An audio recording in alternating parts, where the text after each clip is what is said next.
हरिओम. चिंतन योगदास श्री जयगणेश जोशी यांनी केलेले निरूपण. 4 वाणी.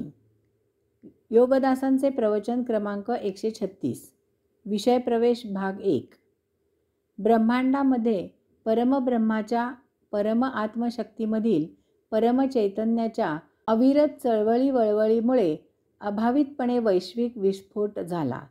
त्या वैश्विक ध्वनीला आपल्या ऋषींनी ओम असे नामाभिधान दिले. तो ब्रह्मांडामधील परम मूळ प्रथम ध्वनी आहे. त्याला प्रथमेश असेही म्हटले जाते. ब्रह्म ही वैश्विक परम अमर्याद पसरणारी पोकळी आहे. या वैश्विक पोकळीमध्ये असा ध्वनी झाला. यामधून ब्रह्मांडामध्ये जे काही निर्माण झाले त्याला ब्रह्मांड असे म्हणतात. असा हा जो काही ध्वनी झाला त्यापासून पुढे विश्वे निर्माण झाली. ओंकार झणाणत आहे आणि आज तागायत अशी उत्क्रांती सुरू आहे. ओम वैश्विक परम प्रथम ध्वनी संपूर्ण ब्रह्मांडामध्ये निनादला आणि पसरला. हे परम वैश्विक चैतन्य असल्यामुळे त्या क्षणापासून आजही ओंकार सतत निनादत आहे आणि आदी अनादी अनंत काळ तो सतत अव्याहत अखंड अविरत निनादत असणार आहे. यामुळे संपूर्ण ब्रह्मांडामध्ये अशी एकही जागा नाही, अशी एकही वेळ नाही की जेथे ओंकार निनादत नाही. ओममधून ब्रह्मांडामध्ये जो परम वैश्विक विस्फोट झाला त्यामधून ध्वनी, ध्वनीमधून वायू, वायूमधून चैतन्य, चैतन्यामधून प्राण, प्राणामधून ऊर्जा, ऊर्जेमधून तेज, तेजामधून प्रकाश ही सप्तब्रह्मतत्वे संपूर्ण ब्रह्मांडभर कायम पसरलेली आहेत. ध्वनी, वायू, चैतन्य, प्राण, ऊर्जा, तेज, प्रकाश ही अशी 7 मूलभूत ब्रह्मतत्वे एकमेकात संलग्न आहेत. त्यांनी कायमस्वरूपी ब्रह्मांड व्यापलेले असल्यामुळे ब्रह्मांडामध्ये कोठेही सर्वत्र नैसर्गिकपणे सतत अन्य गोष्टी अनुकूल असतील तर सृजन होत राहते. ही विश्वलीला आहे. ओमपासून अक्षरे, शब्द, भाषा, लिपी निर्माण झाली. यामधून प्रथम मौखिक आणि मग लिखित साहित्य निर्मित झाले.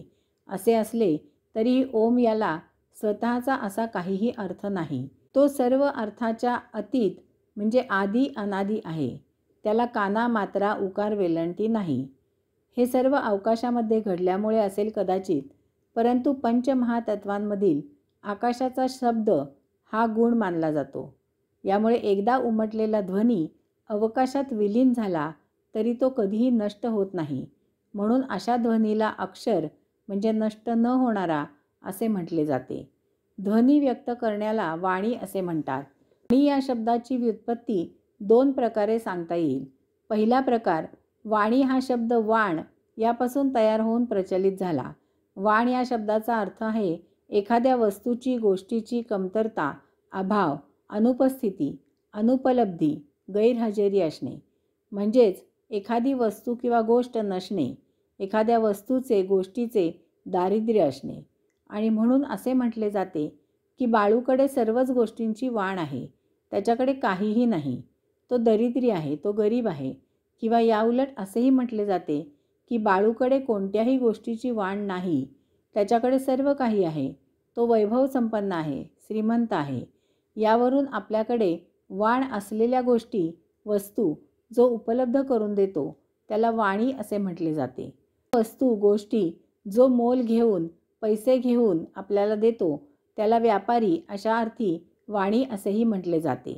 विशेष करून स्त्रिया चातुर्मासात वाण देतात, म्हणजे त्यांच्याकडील वस्तू अन्य स्त्रीला तिचा आदर सत्कार नमस्कार करून 4 चौघात जाहीरपणे मान सन्मान राखून भावभक्तीने तिला देतात. अशा वेळी उदक सोडून द्यायची पद्धत होती. याला धार्मिक विधीचे स्वरूप दिलेले आहे. अशा प्रकारे श्रीमंतांकडील वैभव भावभक्तीने गरिबांकडे दिले जावे असा यात हेतू आहे. आता या अशा प्रथा जरी हळूहळू विरत चालल्या असल्या तरीही त्या अन्य प्रकारे अन्य नावाखाली सुरू आहेत. फक्त त्यांच्या चालीरीतीत बदल झाला आहे. वाढदिवस, साठी, 75, सहस्त्रचंद्रदर्शन, शताब्दी, स्मृतिदिन, जन्मदिन अशा निमित्ताने परित्यक्त वीरपुरुष, वृद्धाश्रम इत्यादींना मदत करून एक प्रकारे वाणच दिले जाते. आता याला दान, मदत, सौजन्य, देणगी इत्यादी अन्य नावे दिली जात आहेत. नाव बदलले म्हणून तत्वामध्ये फरक होत नाही. दुसरा प्रकार, आपण जेव्हा व्यक्त होतो तेव्हा त्याआधी आपण सोडून अन्य कोणालाही आपण काय व्यक्त होणार आहोत किंवा व्यक्त होत आहोत याची त्यावेळेपर्यंत जराही किंचितही पुसटशीही कल्पना नसते. जेव्हा आपण व्यक्त होतो त्यावेळी ते ऐकणाऱ्यांना समजते. याचा अर्थ जेव्हा आपण व्यक्त होणार असतो तोपर्यंत त्याची अन्य जणांकडे वाण असते आणि जेव्हा आपण व्यक्त होतो तेव्हा आपण त्या अन्य जणांची वाण भरून काढलेली असते. वाक किंवा वाक म्हणजे व्यक्त होणे, बोलणे. मग ते जिव्हेने, देहबोलीने, मौनाने, प्रशांततेने असे कसेही असेल. या आपल्या व्यक्त होण्याला वाणी असे म्हणतात. माझ्या या व्युत्पत्तीमुळे कोणाला काही त्रास झाला तर तसा तो त्यांनी करून घेऊ नये. त्यांना पाहिजे तशी व्युत्पत्ती त्यांनी मांडावी. त्यातून त्रास झालाच तर माझ्यापर्यंत पोहोचवू नये. मला जी जशी व्युत्पत्ती वाटली तशी मी 2 प्रकारची व्युत्पत्ती सांगितली आहे.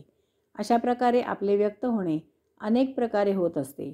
या अशा सर्व प्रकारांची आपल्या ऋषीमुनींनी 4 भागात 4 अवस्थात विभागणी केली.